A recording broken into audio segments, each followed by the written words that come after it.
ఏడు నెలలు తను ప్రెగ్నెంట్ గా ఉన్నప్పుడు మా అంకులు విజయవాడలో ఉంటారు. అండ్ ఇక్కడ కొంతమంది అంకులు నాన్నగారు బాగా క్లోజ్. మనోజ్, నువ్వు ఎన్నో సంవత్సరాలు ఇంటి బయటగా ఉన్నావు, నీ సొంతంగా ఉన్నావు. మీ నాన్నగారు అమ్మగారు ఒకరే ఉన్నారు, మీ అన్నయ్య ఏమో దుబాయ్కి షిఫ్ట్ అయిపోయాడు ఫ్యామిలీతో. మీ వైఫ్ ప్రెగ్నెంట్ గా ఉంది, తనకి తల్లిదండ్రులు లేరు. తనకి ఇప్పుడు మీ అమ్మ అవసరం ఉంది, పెద్దోళ్ళ అవసరం ఉంది.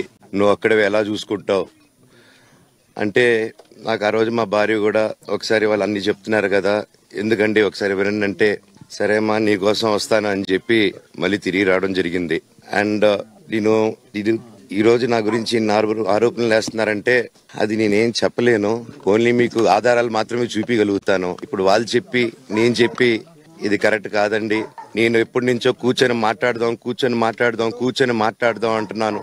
పిల్లలకి లోకల్లో ఉండేది ఎవరో కాదండి, మా బంధువులే అండి. అందరూ ఆ చుట్టుపక్కల గ్రామాలందరూ మా నానమ్మ వాళ్ళ ఊరు, మా అమ్మమ్మ వాళ్ళ ఊరు, అందరూ మా వాళ్ళండి. వాళ్ళ పిల్లలు, మనవాళ్ళు, వాళ్ళ బంధువులు. సో వాళ్ళకి అన్యాయం, వాళ్ళ అర్జీలు పెట్టుకున్నారు, వాళ్ళ లెటర్లు పంపించారు, వాళ్ళన్నీ చేశారు. నేను వాళ్ళకి సపోర్ట్ గా మద్దతుగా నిలబడి ఏమైంది నేను అడిగేసరికి వినయ్ అతనికి ఫోన్ చేశాను, మెసేజ్లు పెట్టాను. సార్ వాట్ ఈస్ హ్యాపెనింగ్, ఇంకా కావాలంటే కాలు మీద కూడా పడతానండి, ఈ ఇష్యూ క్లియర్ చేయండి, మాట్లాడుకుందాం అంటే చాలా దురుసుగా రిప్లైలు పెట్టారు.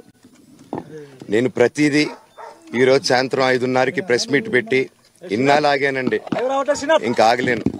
ఈ రోజు ఈవినింగ్ ప్రతిదీ చెప్పేస్తాను. ఆ రోజు నేను పోలీసు సపోర్ట్ అడిగినప్పుడు స్టేషన్ కి 100కి ఎందుకు ఫోన్ చేశాను, ఆ 100 దగ్గర నుంచి నేను పర్మిషన్ ఇస్తున్నాను, నాకు ప్రాబ్లం లేదు, మీరు ఒప్పుకుంటే మీరు మీ వల్ల అయితే 100లో నేను ఏం మాట్లాడానో మీరు తీసుకుని వినండి. ఆ రోజు ఆ జరిగిన మూమెంట్ లో మాట్లాడాను. ఇంట్లో 10 బండ్లు ఉన్నాయి, అందరూ ఉన్నారు ఇంట్లో. మరి ఇన్ని బండ్లుంటే ఇంట్లో ఎవరికైనా ఏదైనా అయితే కారులో తీసుకెళ్తాం. ఆ రోజు 108 అంబులెన్స్ వచ్చింది మా ఇంటికి. ఈ విషయం ఎవరికైనా తెలుసా? పోలీసులు కూడా తెలుసు, అది ఎస్ఐ గారికి తెలుసు. అది బయటికి రాదు, కానీ రికార్డులో ఉంటుంది కదండి, అది కనుక్కోండి సార్ 108 ఎందుకు వచ్చిందని. అండ్ నిన్ను ప్రతిదీ నేను కొడుతున్నాను, ఇది చేస్తున్నాను అన్నారు కదా సార్, సీసీటీవీ కెమెరాలు తెప్పిండి సార్. నేను కిరణ్ ని, విజయ్ ని ఇమ్మీడియట్ గా యాక్షన్ తీసుకోండి, వాళ్ళే దొంగతనం చేశారని చెప్పాను. ఆ కిరణ్ నిన్న మా ఇంట్లో మొన్న చెప్తే నేను చూసుకుంటా అన్నారు. నిన్న మా ఇంట్లోనే తిరిగాడు.